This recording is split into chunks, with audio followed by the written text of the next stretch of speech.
إن الحمد لله نحمده ونستعينه ونستغفره ونعوذ بالله من شرور أنفسنا ومن سيئات أعمالنا من يهده الله فلا مضل له ومن يضلله فلا هادي له وأشهد أن لا إله إلا الله وحده لا شريك له وأشهد أن محمدا عبده ورسوله يا أيها الذين آمنوا اتقوا الله حق تقاته ولا تموتن إلا وأنتم مسلمون يا أيها الناس اتقوا ربكم الذي خلقكم من نفس واحدة وخلق منها زوجها وبث منهما رجالا كثيرا ونساء واتقوا الله الذي تساءلون به والأرحام إن الله كان عليكم رقيبا يا أيها الذين آمنوا اتقوا الله وقولوا قولا سديدا يصلح لكم أعمالكم ويغفر لكم ذنوبكم ومن يطع الله ورسوله فقد فاز فوزا عظيما أما بعد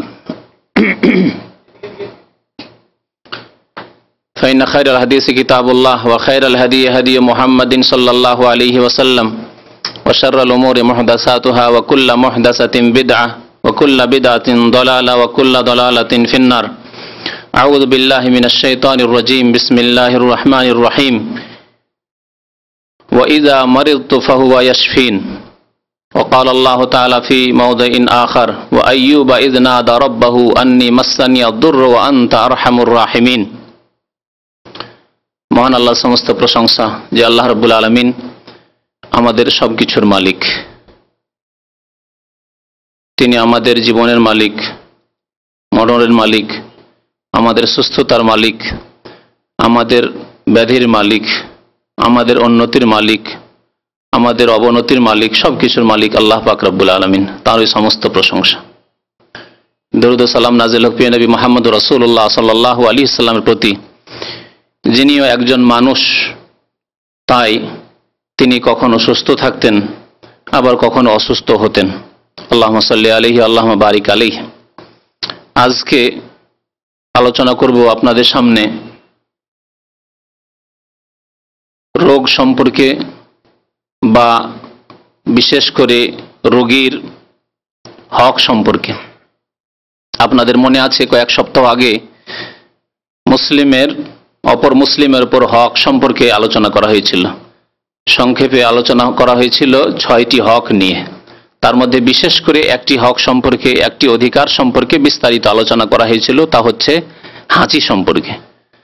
আর একটি হক, সেই 6টি হকের মধ্যে ছিল ইয়াদাতুল মারিদ, অর্থাৎ রোগীর বিমার পুরসি করা, সেবা শুশ্রূষা করা, পরিচর্যা, অথবা বলতে পারেন যে রোগী ব্যক্তির কমের পক্ষে খোঁজ খবর নেওয়া, মুসলিম রোগীর খোঁজ খবর নেওয়া। এ সম্পর্কে দ্বীনে ইসলাম আমাদেরকে কি শিক্ষা দিয়েছে? আলোচনা থেকে বুঝতে পারবেন একটি মূল্যবান কথা, তা হচ্ছে যে ইসলাম এক পূর্ণাঙ্গ জীবন বিধান।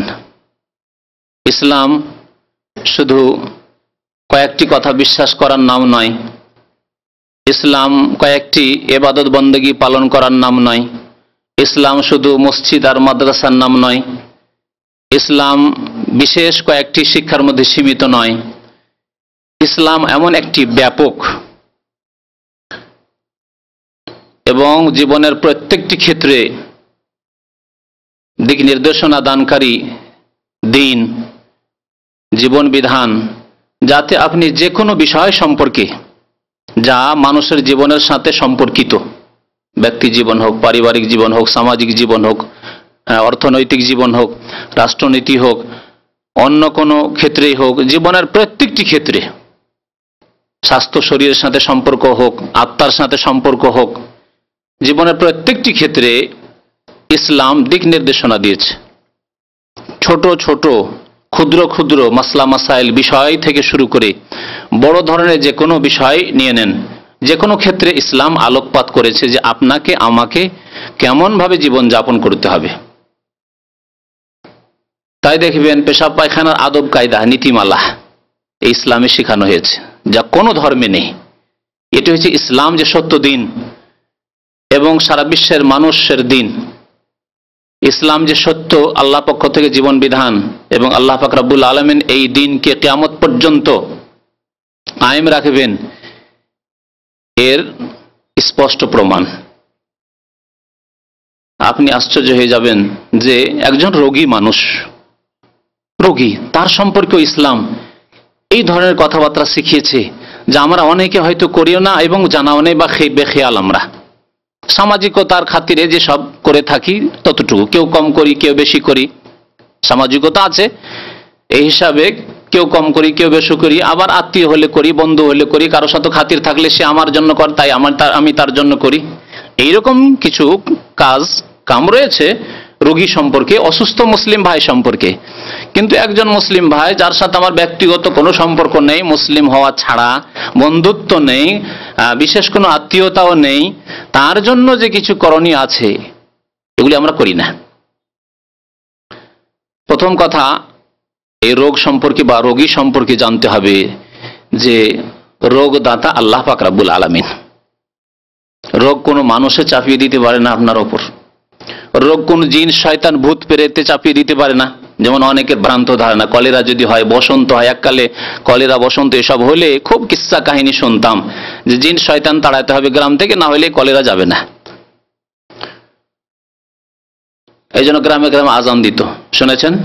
না দেখে থাকলে শুনেছেন, আর যারা এইরকম বয়সে আছেন তারা অনেকে দেখেছেন। বিশেষ করে কলেরার ব্যাপারটি তো দেখেছেন, কলেরা ডায়রিয়া, যদিও বসন্ত গুটি বসন্ত দেখেননি, আমরাও দেখিনি, শুনেছি।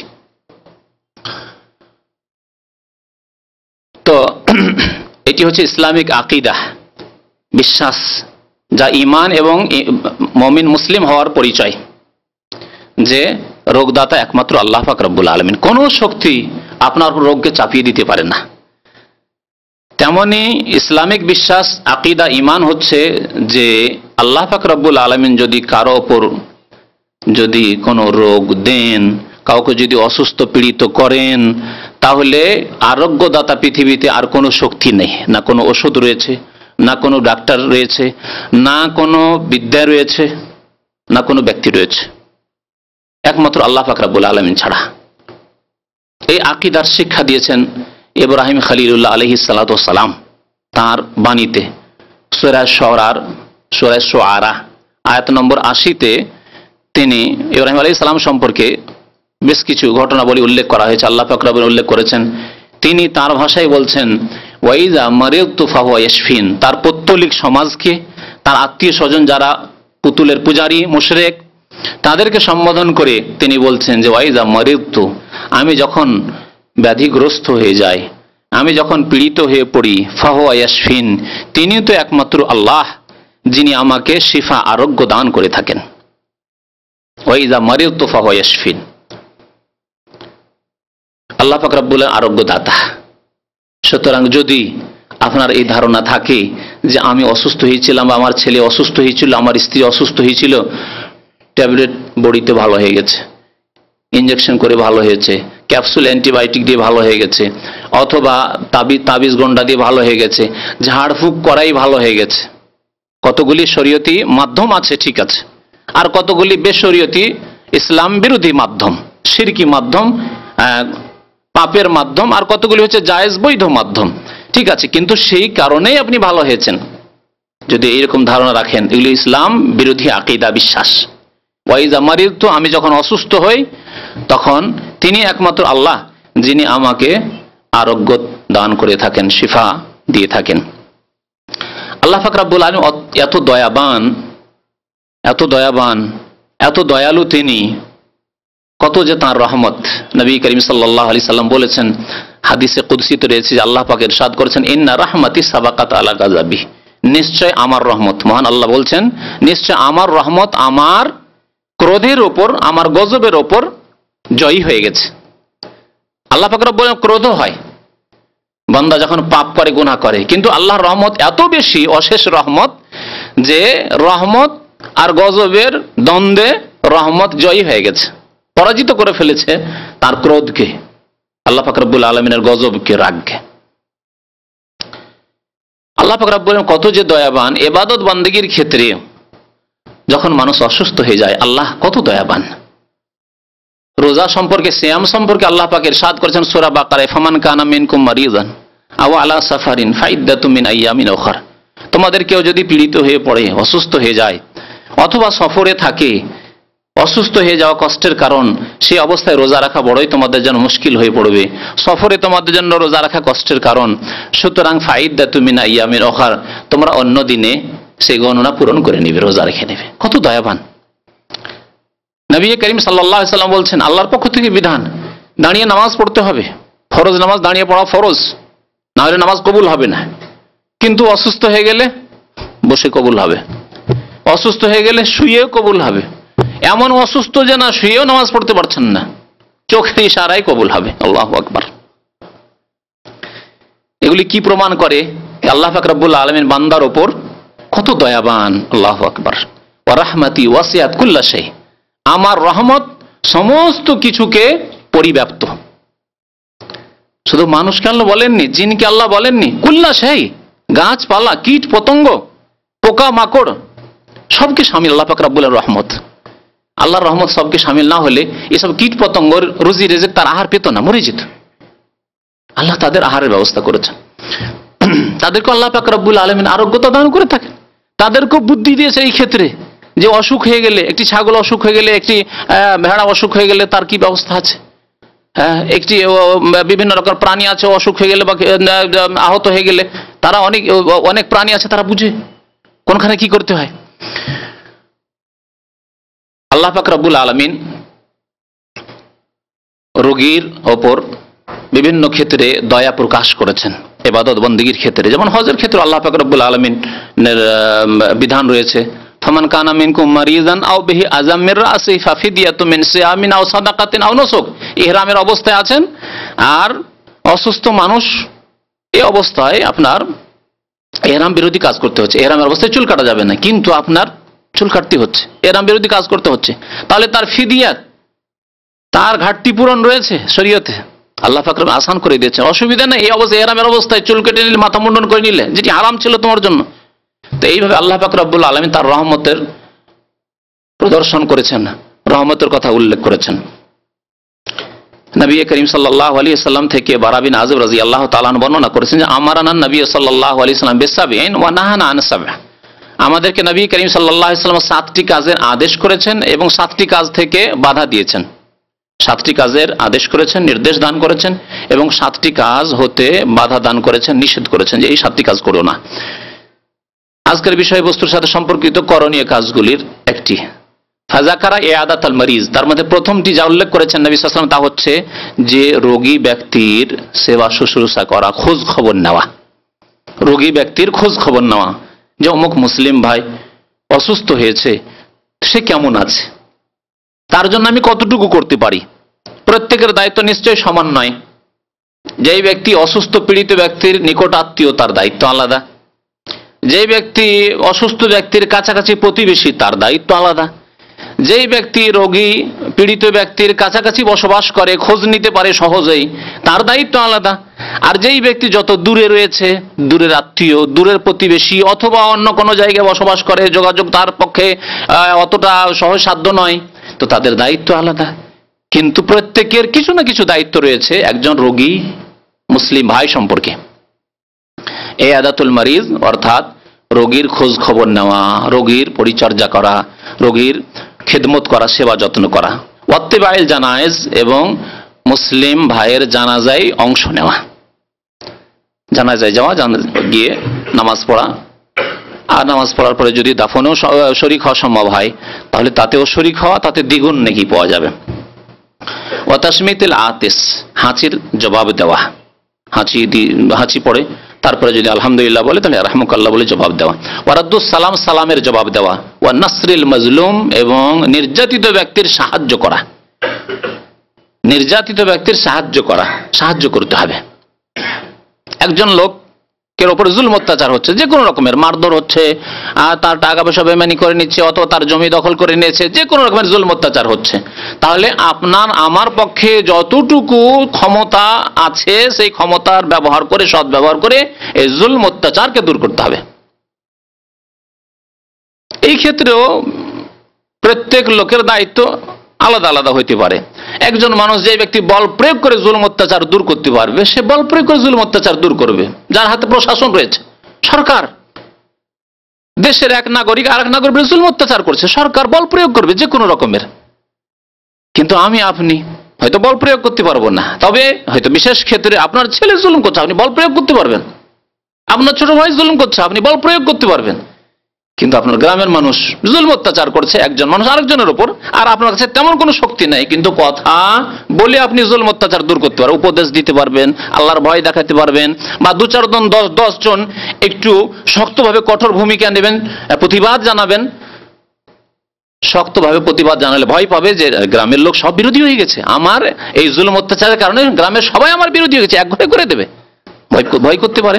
তো এইভাবে মজলুম নির্যাতিত ব্যক্তির যথাসাধ্য সাহায্য করা, এ হচ্ছে নবী করিম সাল্লাল্লাহু আলাইহি ওয়াসাল্লামের আদেশ এবং মুসলিমের হক। ওয়া ইজাবাতুদ দাঈ, আর কেউ যদি নিমন্ত্রণ করে, দাওয়াত দেয়, তাহলে দাওয়াত গ্রহণ করা, আর বিশেষ করে যদি বিবাহ শাদীর পরে যে অলিমার দাওয়াত হয়ে থাকে, সেই ক্ষেত্রে নবী করিম সাল্লাল্লাহু আলাইহি ওয়াসাল্লাম আরো বেশি তাকিদ করেছেন। এই জন্য অনেক উলামাদের নিকটে এই দাওয়াত গ্রহণ করা ওয়াজিব। ওয়া ইবরারুল মুকসিম, আর কেউ যদি শপথ করে, শপথকারী ব্যক্তির কসমের খেয়াল রাখা, কসম থেকে, শপথ থেকে তাকে মুক্ত করা। একজন লোক যদি কোনো শপথ করেই ফেলে আশা করে আপনার কাছে যে আপনার সামনে যদি এই কসম করে তো আপনি তার কাজটি করে দেবেন, তাহলে যথাসাধ্য তার কসম থেকে, শপথ থেকে তাকে মুক্ত করা।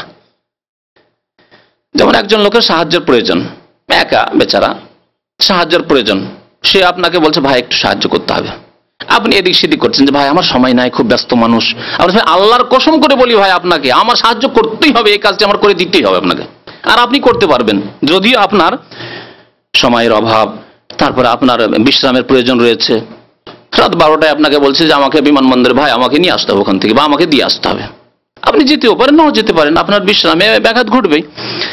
কসম করে বলেছে, আল্লাহর কসম করে বলে দিয়েছে, শপথ করে বলে দিয়েছে মুসলিম ভাই, তাহলে তার কসম শপথ থেকে তাকে মুক্ত করা। নবী করিম সাল্লাল্লাহু আলাইহি ওয়াসাল্লাম মুসলিম ভাইয়ের হকের ক্ষেত্রে এই আদেশ করেছেন, বুখারী শরীফের হাদিস। আসল বিষয়বস্তু হচ্ছে যে রোগীর খোঁজ খবর নেওয়া। আবু উমামা রাদিয়াল্লাহু তাআলা আনহু বলছেন যে আন্না রাসূলুল্লাহ সাল্লাল্লাহু আলাইহি ওয়াসাল্লাম قال, নবী করিম সাল্লাল্লাহু আলাইহি ওয়াসাল্লাম ইরশাদ করেছেন এই রোগীর সেবা করা সম্পর্কে বা রোগীর খোঁজ খবর নেওয়া সম্পর্কে, যে তামামু ইয়াদাতিল মারিদ আন ইয়াদা আহাদুকুম ইয়াদাহু আলা জাবহাতিহি। আমরা অনেকে রোগী দেখতে যাই, রোগী দেখতে যাই না আমরা, বিশেষ করে আত্মীয়দের মধ্যে হলে, বন্ধু বান্ধব হলে যাই। যে আমি প্রথমখানে আমি বলেছি যে সামাজিকতা আমাদের দেশে কিরকম আছে, যে বন্ধুত্ব থাকলে রোগী ব্যক্তিকে দেখতে যায়, আর আত্মীয়তা থাকলে দেখতে যায়, আর এমনি এর ছাড়া কোনো মুসলিম ভাই হিসেবে শুধু মুসলিম তাকে দেখতে যাব, এইরকম সমাজ, ইসলামিক এইরকম সমাজ গড়ে ওঠেনি আমাদের মুসলিম সমাজে। কিন্তু এইরকম সমাজ গড়ে উঠতে হবে, এর নাম হচ্ছে ইসলামিক সমাজ। যে কোনো মুসলিম ভাই অসুস্থ হয়েছে তার খোঁজ খবর নেওয়া। নবী করিম সাল্লাল্লাহু আলাইহি ওয়াসাল্লাম বলছেন যে আপনি কোন অসুস্থ ব্যক্তিকে দেখতে গেলেন, আপনার সেখানে করণীয় কি? করণীয় হচ্ছে যে আপনি সুন্দরভাবে যদি তার খোঁজ খবর নিতে চান, তাহলে কি করতে হবে? তার কপালে হাত দিতে হবে। কপালে হাত দিয়ে দেখেন এই কেমন আছেন। দেখেছেন গ্রামের লোকেরা কপালে হাত দিয়ে, আগের যুগে যখন থার্মোমিটার ছিল না, এই দিয়ে অনুমান করতে যে জ্বর আছে না নেই, তাই না? কপালে হাত দিয়ে দেখতে হবে। 1400 বছর আগে নবী করিম সাল্লাল্লাহু আলাইহি ওয়াসাল্লাম এই শিক্ষা দিয়েছেন মুসলিমদেরকে, সারা বিশ্বের মানুষকে, যে আপনি কোন অসুস্থ ব্যক্তিকে দেখতে গেছেন একটু কপালে হাত দেন, বড় শান্তি পাবে। প্রথম কথা আপনি দেখতে গেছেন, তাকে খোঁজ খবর নিতে এসেছেন, তারপরে তার গায়ে হাত দিলেন, কপালে হাত দেবেন। আও কালা আলা ইয়াদিহি, অথবা বর্ণনাকারীর সন্দেহ যে অথবা বলেছেন নবী সাল্লাল্লাহু আলাইহি ওয়াসাল্লাম যে হাতে হাত দেবে, তাও করতে পারেন। কপালে হাত দিলেন অথবা হাতে হাত দিলেন, হাতে হাত দিয়ে দেখলেন। এটাও অনেক ভাইয়েরা করেন। নবী করিম সাল্লাল্লাহু আলাইহি ওয়াসাল্লামের আদেশ যে তাহলে আপনি পুরোপুরি সেই রোগী ব্যক্তির হক আদায় করলেন।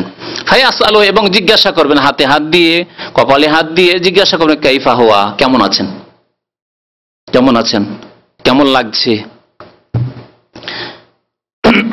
আর উৎসাহিত করতে হবে, সাহস দিতে হবে, নিরাশ যাতে করে না হয়, সাহস দিতে হবে। এই জন্য নবী করিম সাল্লাল্লাহু আলাইহি ওয়াসাল্লাম আরেকটি হাদিসে রয়েছে যে কোনো রোগীর সামনে গেলে লা বাসা তাহুরুন ইনশাআল্লাহ। নবী সাল্লাল্লাহু আলাইহি ওয়াসাল্লাম কি বলতেন? লা বাসা, কোনো চিন্তা নেই, কোনো চিন্তা নেই, চিন্তা করিয়েন না। তাহুরুন ইনশাআল্লাহ, আরোগ্যতা পাবেন ইনশাআল্লাহ, আল্লাহ ভালো করবেন, আল্লাহ ভালো করবেন। আমরা নিজের ভাষায় যেমন বলি, চিন্তা করবেন না, আল্লাহ ভালো করবেন, আল্লাহ আরোগ্যদাতা, সব ঠিক হয়ে যাবে। এগুলি হয়, এর চাইতে বড় বড় রোগ হয়, বিভিন্ন ভাষায় যেভাবে আপনি সান্ত্বনা দিতে পারেন আর উৎসাহিত করতে পারেন, তাকে যাতে নিরাশ না হয়ে যায়, এইরকম কথাবার্তা বলবেন। ওয়া তামামু তাহিয়াতুকুম বাইনাকুম আল মুসাফাহা, আর তোমাদের সালামের পূর্ণতা হচ্ছে মুসাফা করা। সালাম দিলেন আসসালামু আলাইকুম, আসসালামু আলাইকুম রহমতুল্লাহ বারাকাতু বললেন, আর তার সাথে সাথে হাতে হাত মিলিয়ে যদি মুসাফা করে, মুসাফা মানে হাতে হাত মিলানো, তাহলে আপনার পূর্ণাঙ্গ সালাম হলো। নবী সাল্লাল্লাহু আলাইহি ওয়াসাল্লাম এই কথা বলেছেন, মুসনাদ আহমদ এবং তিরমিজির হাদিস। তাহলে এর দ্বারা বুঝতে পারলাম যে একজন রোগী ব্যক্তিকে তার কাছে যাবেন তো কতটুকু আপনি করবেন। রোগী ব্যক্তির কাছে গিয়ে দীর্ঘক্ষণ বসে থাকা ইসলামিক আদবের খেলাফ। অনেক সময় রোগী হয়তো খুব পেরেশান অবস্থায় আছে, বেশিক্ষণ বসে থাকলে রোগীও পেরেশান হইতে পারে, আর রোগীর যারা আপনজন আছে, হয়তো তার স্ত্রী আছে, তার বোনেরা আছে, তার ভাইয়েরা, বাড়ির লোকেরা আছে, তারা পেরেশান হইতে পারে। সুতরাং বেশিক্ষণ বসে থাকা দূরের মানুষের, বাইরের অন্য বাড়ির মানুষের বেশিক্ষণ রোগীর কাছে বসে থাকা ঠিক না, এটি ইসলামী আদবের খেলাফ।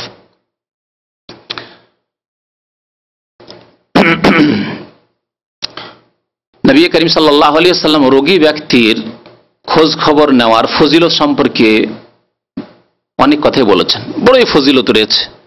আপনি চিন্তাই করতে পারবেন না যে এত ফজিলত রয়েছে, অথচ সামান্য কাজ। হয়তো গেলেন 10 মিনিটের জন্য একটা রোগীর খোঁজ খবর নিয়ে চলে আসলেন, কেমন আছেন, ভালো আছেন, খোঁজ খবর নিয়ে লাভ আসা, তখন চিন্তা করবেন আল্লাহ ভালো করুক আপনাকে, এই বলে চলে আসলেন, হয়তো 2-4 মিনিটের কাজ নাই।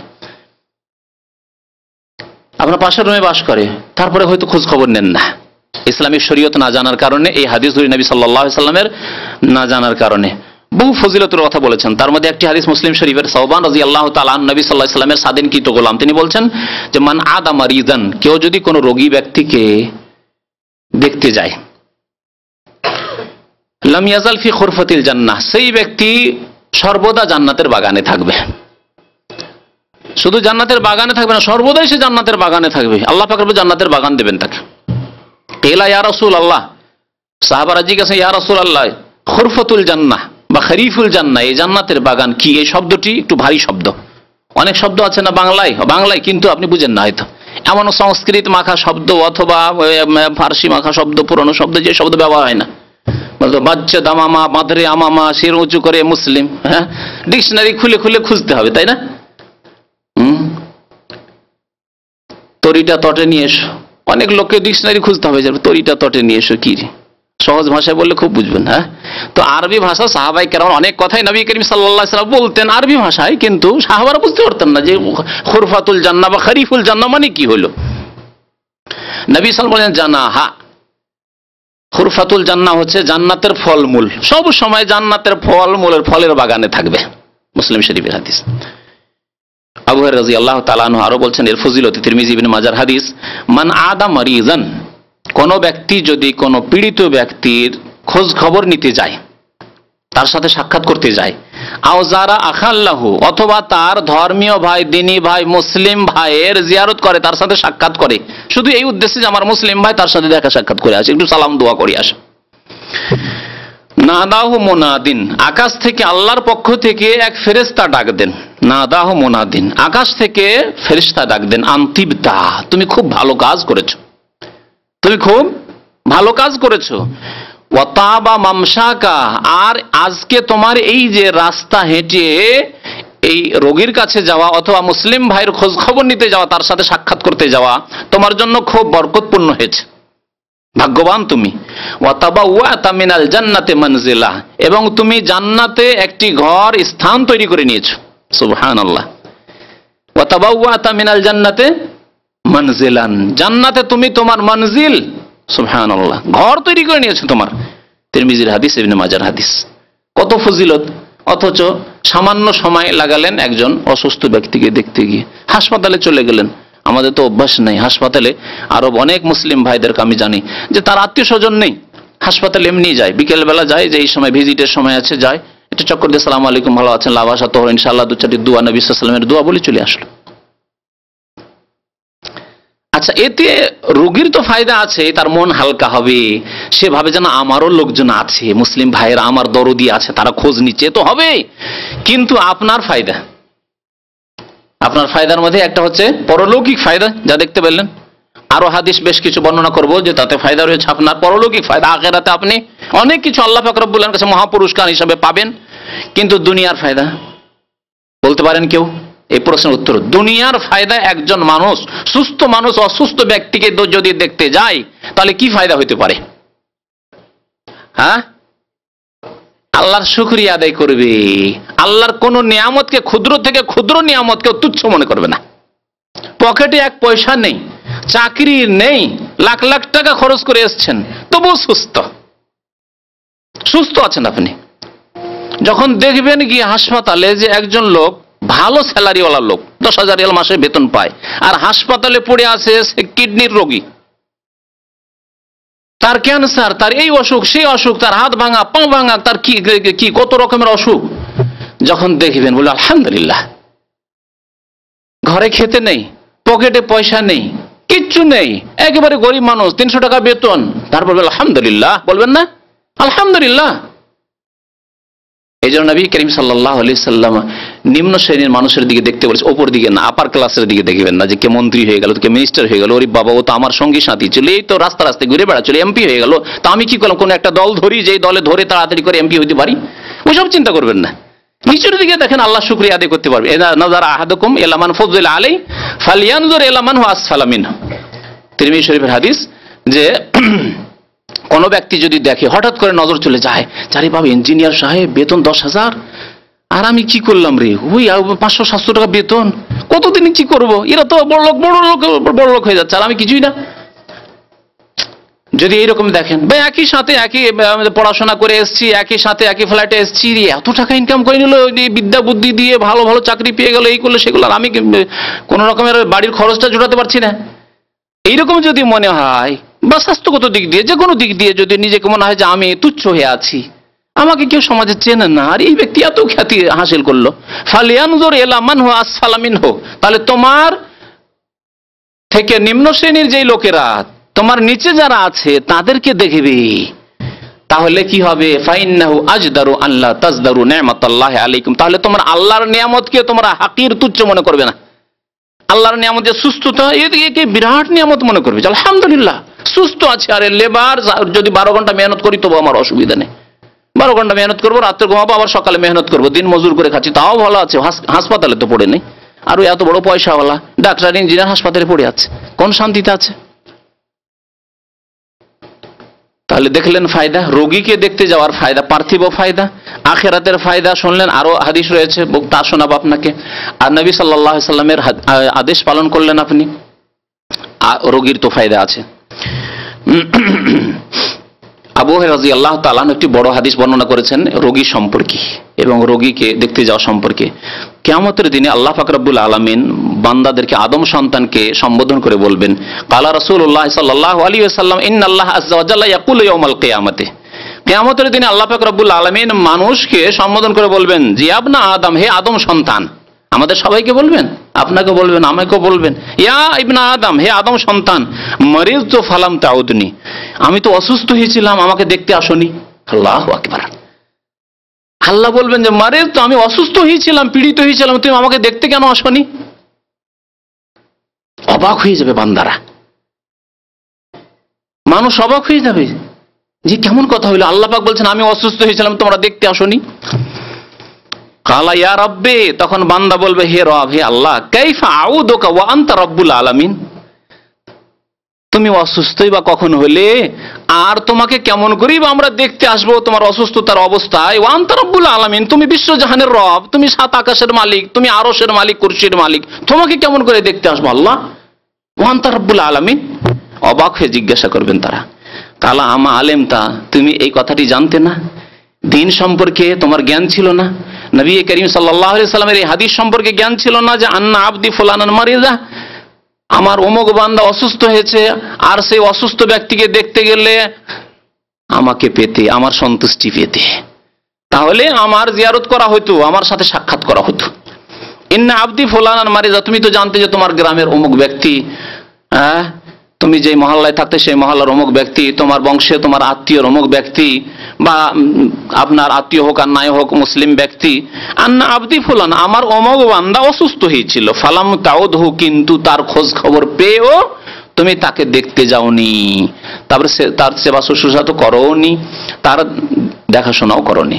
খোঁজ খবরও নাওনি সেই লোকটি মরলো না বাঁচলো, সুস্থ হলো না, কি অবস্থায় আছে। আমা আলিমতা, তুমি কি জানো না, আন্নাকা লাউদ্দাহু, তাকে যদি দেখতে যেতে তুমি অসুস্থতার অবস্থায়, লাওয়াজাদতানি ইনদাহু, তাহলে আমাকে তার নিকটেই পেতে, অর্থাৎ আমার সন্তুষ্টি পেতে। তাহলে আমাকে পেতে মানে আমার সন্তুষ্টি পেতে। ইয়া ইবনে আদম, আল্লাহ পাক রব্বুল আলামিন আর একটি প্রশ্ন করবেন বান্দাদেরকে, হে আদম সন্তান, ইস্তাতআমতুকা, তোমার কাছে খাদ্য আমি চেয়েছিলাম, খেতে চেয়েছিলাম, অন্ন দান করো এই কথা বলেছিলাম, ফালাম তুতইমনি, কিন্তু আমাকে খেতে দাও নিজে। আলা ইয়া রাব্বি ওয়া কাইফা উতইমুকা ওয়া আনতা রাব্বুল আলামিন, বান্দারা বলবে আল্লাহ তোমাকে আবার কেমন করে খেতে দেব, তুমি তো রাব্বুল আলামিন, তুমি তো আমাদের খাদ্যের মালিক, রিজিকের মালিক, তুমি রাজ্জাক, তুমি সবকিছু, তোমাকে আবার কেমন করে আমরা খেতে দেব, আর তুমি কখন আমাদের কাছে খেতে চেয়েছিলে। আল্লাহ বলবে আমা আলেমতা, তুমি জানো না, আন্নাহু ইস্তাতআমাকা আবদি ফুলানুন, অমুক বান্দা ফকির দরিদ্র মানুষ ছিল, অভাবী ছিল, বাড়িতে খাবার ছিল না, ছেলে মেয়েদের জন্য নিজের জন্য ভিক্ষা করেছিল, খেতে এসেছিল।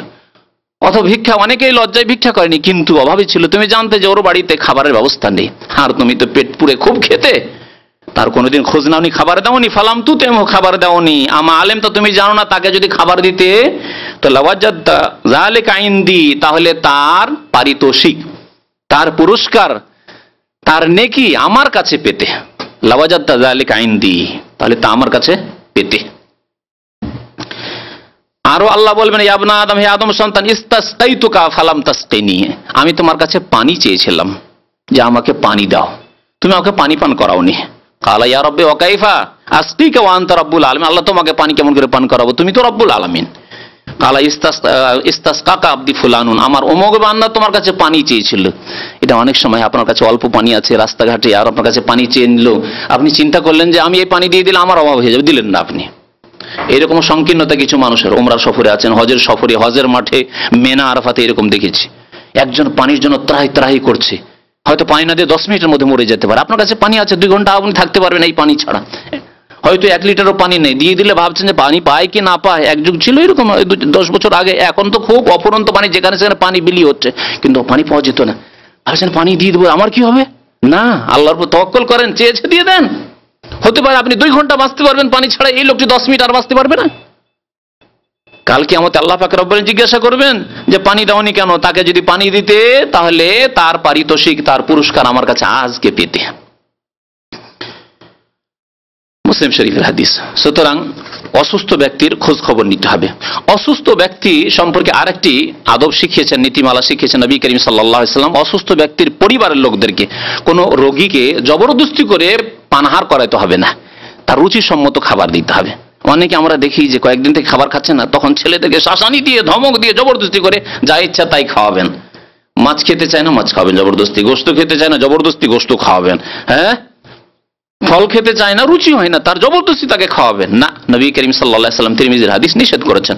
লা তুকরিহু, উকবা বিন আমির আল জুহনি বর্ণনা করেছেন যে কালা রাসূলুল্লাহ সাল্লাল্লাহু আলাইহি ওয়াসাল্লাম লা তুকরিহু মারদাকুম আলা তাআম, কোন খাদ্যের জন্য তোমাদের রোগীদেরকে জবরদস্তি করবে না, চাপ সৃষ্টি করবে না, যেটা খেতেই হবে তোমাকে। ফাইনাল্লাহ ইউতইমুহুম ওয়া ইয়াসকিহিম, কারণ আল্লাহ পাক রোগীদেরকে খাওয়ান এবং পান করান। রোগী ব্যক্তি দীর্ঘদিন রোগী থাকার পরে বেঁচে যায়, আপনি সুস্থ অবস্থায় না খেয়ে থাকেন তো পারবেন না। সুস্থ অবস্থায় আছেন, না খেয়ে থাকেন, একটা দিন রোজা রাখতে আমাদের অবস্থা খারাপ হয়ে যাচ্ছে গরমের দিন। রোগী ব্যক্তি সপ্তাহ 2 সপ্তাহ কিছুই খায় না, তারপর বেঁচে আছে, তাহলে কোত্থেকে শক্তি পাচ্ছে? এই কথাই বলেছেন নবী করিম সাল্লাল্লাহু আলাইহি ওয়াসাল্লাম হাদিসে যে আল্লাহ পাক রব্বুল রোগীদেরকে খাদ্য দান করেন, খেতে দেন। খেতে দেন মানে জরুরি নয় যে বাহ্যিক খেতে দেন, খাওয়ার দ্বারা যেই কাজ হয়, যেই ক্ষমতা হাসিল হয় শরীরের, সেই ক্ষমতা আল্লাহ পাক রব্বুল আলামিন দেন, সেই উপাদানগুলি আল্লাহ রাব্বুল আলামিন দেন, সেই শক্তি, সেই ক্ষমতা আল্লাহ পাক রব্বুল আলামিন শরীরে দেন।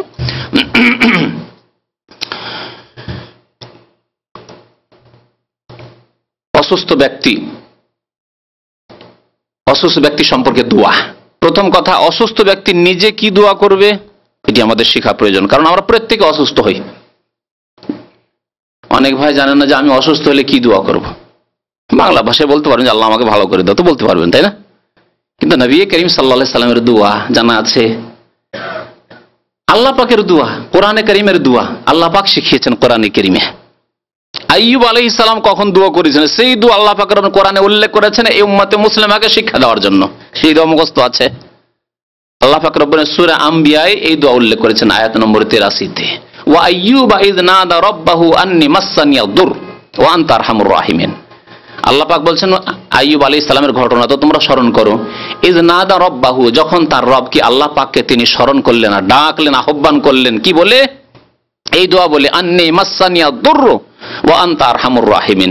হে আল্লাহ, আমি দুঃখ কষ্টে পড়েছি বা আমি রোগাক্রান্ত হয়েছি। মাসসানিয়াদ দুর, দুর মানে মারাদ। হে আল্লাহ, আমি রোগাক্রান্ত হয়েছি, পীড়িত হয়ে পড়েছি। ওয়া আনতা আরহামুর রাহিমিন, আর তুমি যত দয়ালু পৃথিবীতে আছে সমস্ত দয়ালুর চাইতে বড় দয়ালু। আল্লাহু আকবার। এর চাইতে ভদ্র দোয়া আর এর চাইতে সুন্দর দোয়া, মার্জিত দোয়া আর কি হতে পারে? আল্লাহর শিক্ষা দেওয়া আর নবীর দোয়া আলাইহিস সালাম। সুবহানাল্লাহ।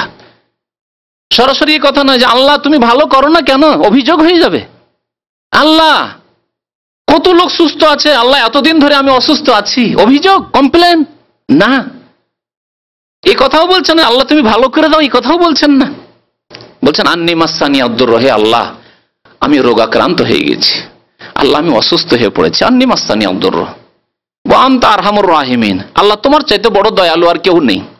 দয়া করে বাবা অসুস্থ হলে, এগুলো বুঝাবার দরকার নেই। দয়া করে একজন মানুষ অসুস্থ হলে কে দয়া করেন না? আপনজন সবাই দয়া করে, সবচেয়ে বেশি দয়া করে মা, তারপরে বাবা, ভাই বোনেরা, আত্মীয় স্বজন, হ্যাঁ, স্ত্রী, স্বামী স্ত্রীর উপর দয়া করে, ছেলেরা বাবার উপর দয়া করে, মেয়েরা বাবার উপর দয়া করে। এই যে দয়া, আল্লাহ পাক রব্বুল অন্তরে দয়া দিয়েছেন। একজন মুসলিম ভাই সত্যি মুসলিম হয়, মুসলিম ভাইয়ের ক্ষেত্রে দয়া করে, লোকটি অসুস্থ, আল্লাহ ভালো করুক তাকে। এই সমস্ত দয়া আল্লাহ পাক ভাগ বন্টন করে দিয়েছেন বান্দাকে। ওয়া আনতা আরহামুর, আল্লাহ সমস্ত দয়ালুর চাইতে বড় দয়ালু। মা যদি চায় আমার ছেলে ভালো হয়ে যাক, স্ত্রী যদি চায় আমার স্বামী ভালো হয়ে যাক, স্বামী যদি চায় আমার স্ত্রী ভালো হয়ে যাক, সবার চেয়ে বেশি দয়ালু আল্লাহ পাক রব্বুল, তিনি চান যে আমার বান্দা ভালো হয়ে যাক। আল্লাহু আকবার। ওয়া আনতা আরহামুর রাহিমিন, আল্লাহ তুমি সবচেয়ে বড় দয়ালু। আল্লাহ, তাহলে তোমার কাছে আর কিছু বলার প্রয়োজন নেই, যথেষ্ট। আল্লাহ তুমি দয়া করো আমার উপর। যেমনই এই দোয়া করলেন আইয়ুব আলাইহিস সালাম, সাথে সাথে আল্লাহ বললেন হাযা মুগতাসালুন বারিদুন ওয়া শারাব, এই যে সামনে ঝর্ণা প্রবাহিত আছে, গোসলের ব্যবস্থা তোমার আছে, যাও এখানে তুমি পানিতে ডুবে দাও, ঝর্ণায় ঠান্ডা পানি, ও শারাব আর পানীয়যোগ্য পানি, একবার পরিষ্কার পানি, এই পানি পান করো আর এই পানিতে গোসল করো, সাথে সাথে তোমার রোগ ভালো হয়ে যাবে। ভালো হয়ে গেলেন তিনি। আল্লাহু আকবার। আল্লাহ শিখিয়ে দিলেন, ওহী করলেন। দীর্ঘদিন অসুস্থ ছিলেন। যাই হোক, সেই কেসা বা ঘটনার দিকে যাচ্ছি না। দোয়া একটি শিখলেন, কোরআনী দোয়া, আন্নী মাসসানিয়াদ দুর ওয়া আনতা আরহামুর রাহিমিন। অন্তর থেকে দোয়া করবেন, দেখবেন ফল। আইয়ুব আলাইহিস সালাম ফল পেলেন তার ঈমান এবং দোয়ার দ্বারা, শুধু দোয়ার দ্বারা না। মন্ত্রের মতো দোয়া পড়ে কাজ হবে না। ঈমান, আল্লাহর উপর ভরসা, আস্থা, এবং একমাত্র আল্লাহই রোগদাতা আর আল্লাহই ভালো করেনেওয়ালা। জি, এই ঈমান এবং তাওয়াক্কুল, ভরসার সাথে যখন দোয়া করলেন, তখন এই দোয়া অস্ত্রের মতো কাজ করলো মুমিনের। নবী করিম সাল্লাল্লাহু আলাইহি ওয়াসাল্লাম আরো হাদিসে দোয়া শিখিয়েছেন। সহিহ বুখারীতে দোয়া রয়েছে।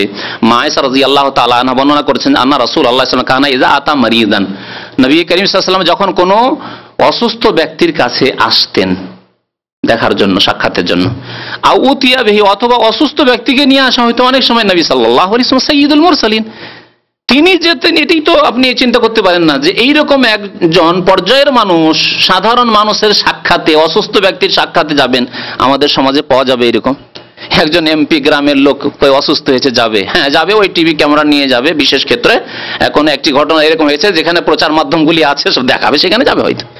কিন্তু গ্রামে গ্রামে কত রোগী আছে এদের খোঁজ খবর নিতে। হ্যাঁ, কোন মন্ত্রী মিনিস্টার যাবে? আছে কেউ? আছে ওমরের মতো, আছে রাসূলুল্লাহ সাল্লাল্লাহু আলাইহি ওয়াসাল্লামের অনুসারী, সত্যিকার অনুসারী নবী করিম সাল্লাল্লাহু আলাইহি ওয়াসাল্লাম। শেষখানে একটি হাদিস বলবো যে ইহুদি বালক, সে কাফেরের সন্তান, তাকে দেখতে যাচ্ছেন অসুস্থ অবস্থায়।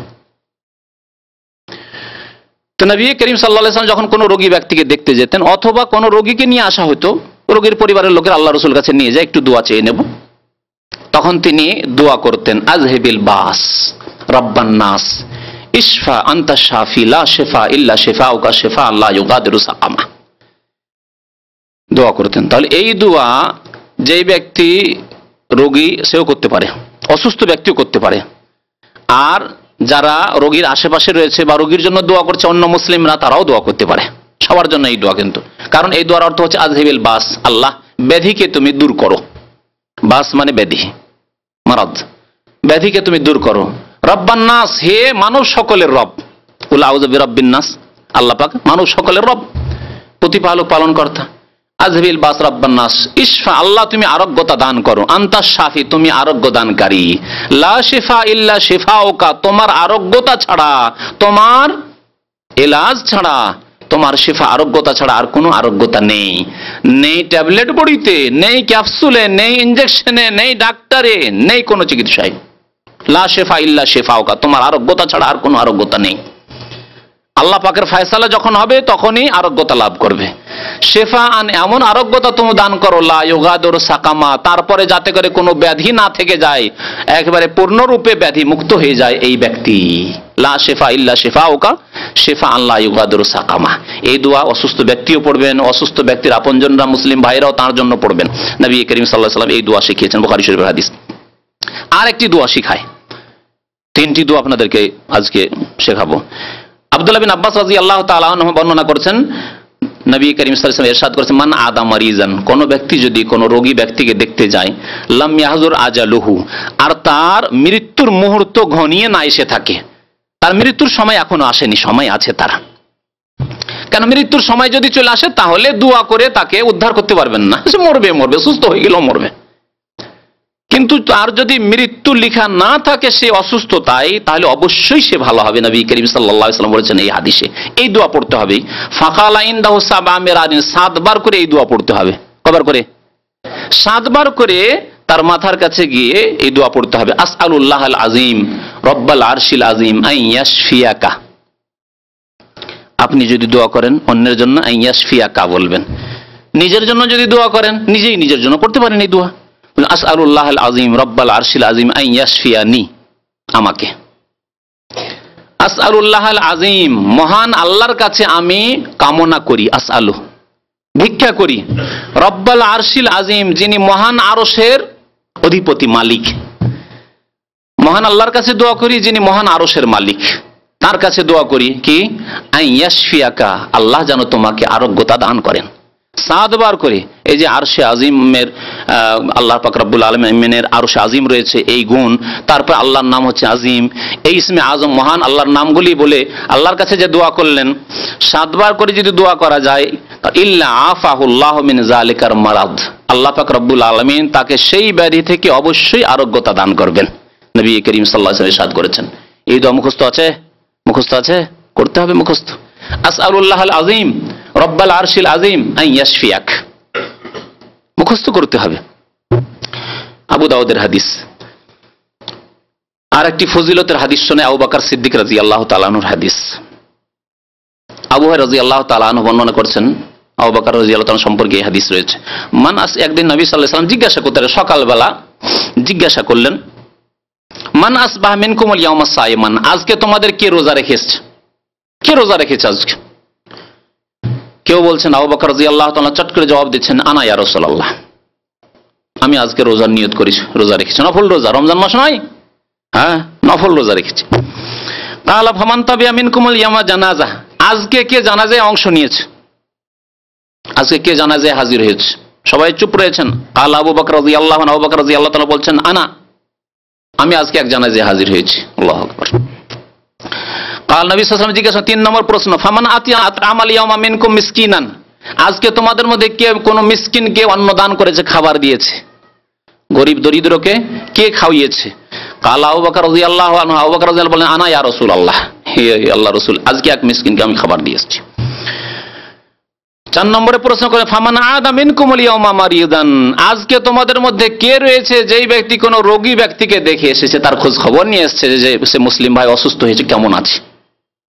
তাআলা আবু বকর রাদিয়াল্লাহু আনহু, আবু বকর রাদিয়াল্লাহু তাআলা বলেন, আনা ইয়া রাসূলুল্লাহ, আমি আল্লাহর রাসূল, আমি আজকে এক রোগী দেখে এসেছি।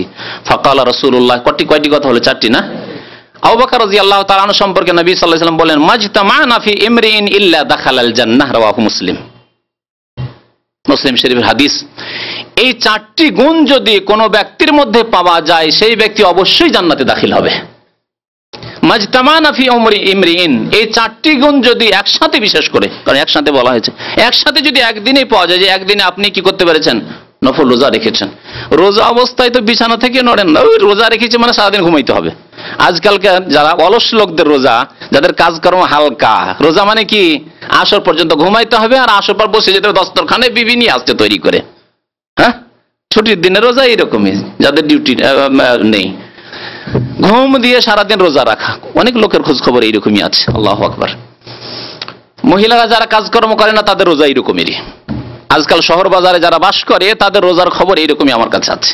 সারাদিন শুয়ে থাকে, আসর পর্যন্ত জোহর পড়লো পড়ে আবার দিল ঘুম। কোরআন তেলাওয়াত নেই, কাজকর্ম নেই, তো কোরআন তেলাওয়াত করবে, জিকির আজকার করবে, কিছু পড়াশোনা করবে, তাও নেই, কিচ্ছু নেই, আবার দিল ঘুম আসর পর্যন্ত। অনেকে আসর পরে ঘুমায়, ইফতারের সময় উঠাইতে হয় ইফতার করাবার জন্য। শহর বাজারে যেসব লোকেরা বাস করে, নারী পুরুষ, তাদের অবস্থা।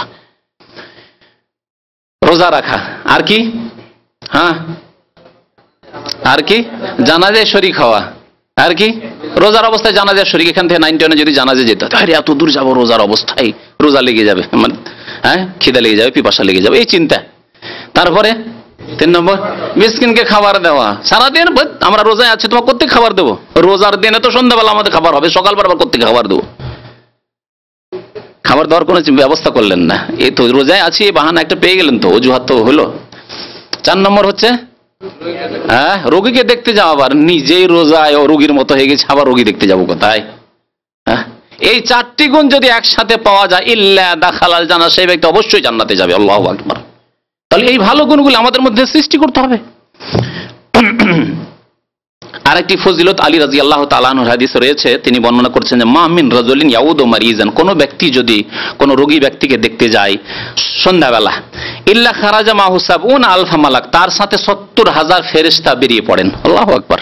আল্লাহর ফেরেশতার অভাব নাই, সুতরাং এগুলি অবাস্তব নয়, আর এগুলিতে কোনো অতিরঞ্জন বাড়াবাড়ি নেই। হ্যাঁ, কারণ আল্লাহ বলছেন ওমা ইয়ালামু জুনুদা রাব্বিকা ইল্লাহু, আল্লাহর যে সেনাবাহিনীর সংখ্যা কত আছে আল্লাহ ছাড়া কেউ জানে না, অসংখ্য ফেরেশতা। আর আকাশে আধা হাত জায়গা, কোন জায়গা খালি নেই যেখানে সেজদায় পড়ে নেই ফেরেশতা, বিশাল আকাশে। এই নবী সাল্লাল্লাহু আলাইহি ওয়াসাল্লামের হাদিস রয়েছে। তাহলে 70,000 ফেরেশতা তার সাথে বেরিয়ে পড়েন। ইস্তাগফিরুন আল্লাহ, ওই ব্যক্তির জন্য আল্লাহর কাছে মার্জনা কামনা করে, আল্লাহ এই লোকটিকে মাফ করে দাও, কারণ এই লোকটি মুসলিম ভাই রোগী, তাকে দেখতে গিয়েছে। হাত্তা ইউসবিহ, সকাল পর্যন্ত এরকম আল্লাহর কাছে তার ইস্তিগফার করতে থাকে ওই মুসলিম ব্যক্তির জন্য, যে ব্যক্তি রোগী দেখতে গিয়েছে। ওয়া কানা লাহু খারিফুন ফিল জান্নাহ, জান্নাতে আল্লাহ স্পেশাল তাকে বাগান দেবেন। এই হাদিস এর আগে উল্লেখ করেছি। ওয়ামান আতাহু মুসবিহান, সকালবেলা কেউ যদি রোগী দেখতে যায়, তাহলে খারাজা মা হুসাবুন আলফা মালাক, 70,000 ফেরেশতা সকালবেলা তার সাথে বেরোবে। ইস্তাগফিরুন আলাহু, তার জন্য ইস্তিগফার, আল্লাহর কাছে মার্জনা কামনা করতে থাকবেন, হাত্তা ইউমসিয়া, সন্ধ্যা পর্যন্ত, সারা দিন ধরে। ওয়া কানা লাহু খারিফুন ফিল জান্নাহ, তাকে আল্লাহ পাক স্পেশাল জান্নাতে আর একটি বাগান দেবেন। সকালবেলা একবার রোগী দেখতে গেলেন, সন্ধ্যাবেলা একবার রোগী দেখতে গেলেন। আবু দাউদের হাদিস। শেষখানে একটি হাদিস দিয়ে শেষ করব। আনাস ইবনে মালিক রাদিয়াল্লাহু তাআলা আনহু বর্ণনা করছেন যে কানা গুলামুন ইয়াহুদি, একটি বালক ছিল কিন্তু ইয়াহুদি। আল্লাহ পাক কোরআনে ইয়াহুদিদেরকে ইসলামের সবচেয়ে বড় শত্রু বলে আখ্যায়িত করেছেন। ইসলামে যদি শত্রু থাকে তো ছোট বড় মেজো সেজো অনেক শত্রু আছে, তার মধ্যে সবচেয়ে বড় শত্রু আল্লাহ পাক বলেন লা তাজাদান্না আশাদ্দান-নাস আদাওয়াতান লিল্লাযিনা আমানুল ইহুদ। ইহুদিদেরকে সবচেয়ে বড় শত্রু আল্লাহ পাক বলেছেন। এই সবচেয়ে বড় শত্রুর ছেলেকে নবী করিম সাল্লাল্লাহু আলাইহি ওয়াসাল্লাম অসুস্থ অবস্থায় দেখতে যাচ্ছেন, খোঁজ খবর নিতে, যে মদিনার ছেলেটি অসুস্থ হয়েছে শুনেছি, তো দেখতে যায় তো ইহুদির ছেলেটি কেমন আছে। আর সে অবস্থায় মরমর অবস্থা, শেষ অবস্থায় একদম নবী সাল্লাল্লাহু আলাইহি ওয়াসাল্লাম কখনো কখনো নবী সাল্লাল্লাহু আলাইহি ওয়াসাল্লামের কাছে এসে ইহুদির ছেলেটি একটু সেবা করত, চলে আসতো একটু খেদমত করতে। আমার এজে একদিন অসুস্থ হয়েছে, ফাতাহু নবী সাল্লাল্লাহু আলাইহি ওয়াসাল্লাম ইয়াউদুহু, নবী সাল্লাল্লাহু আলাইহি ওয়াসাল্লাম তাকে দেখতে গেলেন। ফাকাদা ইনদা রাসিহি, সেই কাফের ইহুদির সন্তানের মাথার কাছে বসে গেলেন নবী করিম সাল্লাল্লাহু আলাইহি ওয়াসাল্লাম, সাইয়্যিদুল মুরসালিন। চিন্তা করেন, রাসূলুল্লাহ সাল্লাল্লাহু আলাইহি ওয়াসাল্লাম রাহমাতুল লিল আলামিন, বিশ্ব জাহানের রহমত তিনি, যার কাছে সকাল বিকাল জিবরাইল কতবার আসছেন আলাইহিস সালাম, তিনি ইহুদির ছেলের মাথার কাছে বসে গেলেন। ফাকালা লাহু আসলাম, বললেন যে হে বালক, তুমি মুসলমান হয়ে যাও না, আসলেম, ইসলাম গ্রহণ করে নাও। আমরা অনেকেই কোন অমুসলিমকে ইসলামের দাওয়াত দিতে গিয়ে বলি যে না, তাকে একটা কিতাব দাও, তাকে একটা ক্যাসেট দিয়ে দাও, সরাসরি কেমন করে বলবো যে মুসলমান হয়ে যাও? অথচ 90% মুসলিম বাংলাদেশে বাস করেন, আর 10% 5% হয়তো অমুসলিম নেই, তারপরেও একসাথে কাজ করছেন, ভাই একই সাথে চলাফেরা করছেন, একই গ্রামে থাকছেন, জীবনে এই কথা, আরে এই কথা বলা ঠিক হবে না, কেমন করে বলবো? আপনার দুনিয়ার কোনো ভয় নেই, আশঙ্কা নেই, তারপরে এমন নয় যে আপনি সংখ্যালঘু দেশে রয়েছেন যেখানে সংখ্যালঘু মুসলিম, যে 5% মুসলিম যদি বলিয়ে 95টা লোককে বলি যে মুসলমান হয়ে যাও, তো আমার এখানে টিকায় মুশকিল করে দেয়, এমনও তো ব্যাপার নয়। তারপরেও এই ইসলামের শান্তির বাণী আসলেম বলে পৌঁছালেন না। আমি বলছি এই জন্য যে অনেকের এরকম ধারণা যে না, ইনডাইরেক্টলি ওর সাথে ভালো আচরণ করি কিন্তু ইসলাম গ্রহণ করে নিয়ে কথা বলবো না। না, নবী সাল্লাল্লাহু আলাইহি ওয়াসাল্লাম আসলে মুসলমান হয়ে যাও, শান্তি পাবে। চিঠি পাঠিয়েছেন রাজা বাদশাদের কাছে, নবী করিম সাল্লাল্লাহু আলাইহি ওয়াসাল্লাম বলছেন আসলিম তাসলাম, হে রাজা, পারস্যের রাজা মহারাজা, হে রোম সাম্রাজ্যের রাজা মহারাজা, এই বড় শক্তির মালিক, আসলিম তুমি ইসলাম গ্রহণ করে নাও, তাসলাম তাহলে নিরাপদ থাকবে দুনিয়া এবং আখেরাতে। তাসলাম, এতে তো ধমকও ছিল, তাসলাম নিরাপদ থাকবে, এতে তো ধমকের একটা দিক আছে। নবী সাল্লাল্লাহু আলাইহি ওয়াসাল্লাম এ ভয় করেননি যে এত বড় মহারাজাকে কি করে এই কথা লিখবো যে আসলিম তাসলাম, বুঝতে পারছেন? তাহলে ইসলামের দাও সরাসরি দিতে হবে, যাতে করে কাল কিয়ামতে না বলতে পারে যে আমার পাশে তো বাস করেছে, আমার গ্রামে এরা মুসলমানরা কোনোদিন তো বলেনি যে ইসলাম সত্য দিন, ইসলাম গ্রহণ করি না। নবী সাল্লাল্লাহু আলাইহি ওয়াসাল্লাম বলছেন আসলাম, ইসলাম গ্রহণ করো। ফানাজারা ইলা আবিহি, নাবালক ছেলে তো বাবার দিকে দেখা শুরু করেছে। ছেলেরা এরকম করে না? আপনার কোনো বন্ধু যদি আপনার ছেলেকে 10 টাকা ধরিয়ে দেয়, টাকাটা নিতে চাইবেন, দেখবে বাবার দিকে, যদি রাগছে নাকি দেখি, যদি রাগ দেখায় তো নেব না, আজ যদি অসুবিধা নেই, একটু যদি হেসে ওঠেন তাহলে বলছেন না ঠিক আছে বাবা, ঠিক আছে, ওকে করে দিয়েছে, ঠিক না? তো এই ছেলে চিন্তা করছে যে বাবার আগে নাকি আমি আবার মুসলমান হব, নবী সাল্লাল্লাহু আলাইহি ওয়াসাল্লামের কথা শুনে। ওয়াইন্দ বাবা ওখানেই ছিল, সেই ইহুদি বাবা। ফাকাল লাহু আতে আবুল কাসেম, ইহুদি ভাবছে যে আমার ছেলে তো মরেই যাবে শেষ অবস্থায়, আবুল কাসেমের কথা শুনেই নাও তুমি, আবুল কাসেম। নবী সাল্লাল্লাহু আলাইহি ওয়াসাল্লামের উপনাম কুনিয়াত কি ছিল? আবুল কাসেম, কারণ তার বড় ছেলের নাম ছিল কাসেম রাদিয়াল্লাহু তাআলা আনহু। আবুল কাসেম, কাসেমের বাবার নাম তারা মুহাম্মদুর রাসূলুল্লাহ বলতেন। মুহাম্মদ মানে প্রশংসিত, ইহুদি শত্রু প্রশংসিত বলবো, লোকটি প্রশংসিত। আহমদ বলবো আর মোহাম্মদ বলবো, ওইসব নাম বলবো না। হ্যাঁ, আতে আবুল কাসেম, আবুল কাসেমের কথা শুনে নাও। সেই ছেলেটি তখন সাহস পেল, আসলামা, সাথে সাথে মুসলমান হয়ে গেল। কালেমা লা ইলাহা ইল্লাল্লাহ মুহাম্মাদুর রাসূলুল্লাহ, আশহাদু আল্লা ইলাহা ইল্লাল্লাহ ওয়া আশহাদু আন্না মুহাম্মাদান রাসূলুল্লাহ পড়ে মুসলমান হয়ে গেল। ফাখারাজান নবী সাল্লাল্লাহু আলাইহি ওয়াসাল্লাম, নবী সাল্লাল্লাহু আলাইহি ওয়াসাল্লাম সেই ইহুদির বাড়ি থেকে বের হচ্ছেন, আর রাস্তায় বলছেন ওয়া ইয়াকুলু আলহামদুলিল্লাহিল্লাযী আনকাযাহু মিনান নার, সে আল্লাহর লাখ লাখ শুকরিয়া, সে আল্লাহর সমস্ত প্রশংসা যিনি এই বালকটিকে জাহান্নাম থেকে আজকে মুক্তি দান করলেন।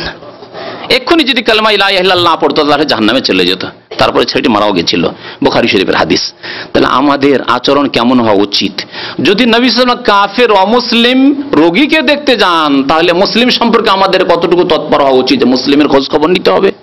আর তারপর নবী সাল্লাল্লাহু আলাইহি ওয়াসাল্লাম এও আদর্শ যে অমুসলিমকে ইসলামের দাওয়াত দিতে হলে শুধু কথার দ্বারা দাওয়াত দিলে হবে না, তাদের কাছে আচার আচরণ আখলাক ব্যবহার দিয়েও দাওয়াত দিতে হবে। গ্রামে অমুসলিম বাস করে আর আপনার অশান্তিতে বসবাসই করতে পারে না, আপনার দ্বারা কষ্ট পায়, আপনার ছেলে মেয়ের দ্বারা কষ্ট পায়, আপনার আচার আচরণ দিয়ে কষ্ট পায়, আপনার কথার দ্বারা কষ্ট পায়, হ্যাঁ, তাহলে কেমন করে ইসলামের দিকে আকৃষ্ট হবে? নবী করিম সাল্লাল্লাহু আলাইহি ওয়াসাল্লামের সুন্নত মানে 2-4টি মিষ্টি মিষ্টি সুন্নত নয়, আর ওই নামাজ রোজার 2-4টি সুন্নত নয়, আর বেশি সংখ্যা বাড়িয়ে দেওয়া নয়, বরং সুন্নত মানে আদর্শ। নবী সাল্লাল্লাহু আলাইহি ওয়াসাল্লামের আদর্শকে জীবনের সার্বিক ক্ষেত্রে বাস্তবায়ন করতে হবে, এর নাম হচ্ছে সুন্নতে রাসূলুল্লাহ। নবী সাল্লাল্লাহু আলাইহি ওয়াসাল্লামের এই সুন্নত হচ্ছে রোগী সম্পর্কে, মুসলিমদের হক সম্পর্কে জানলেন।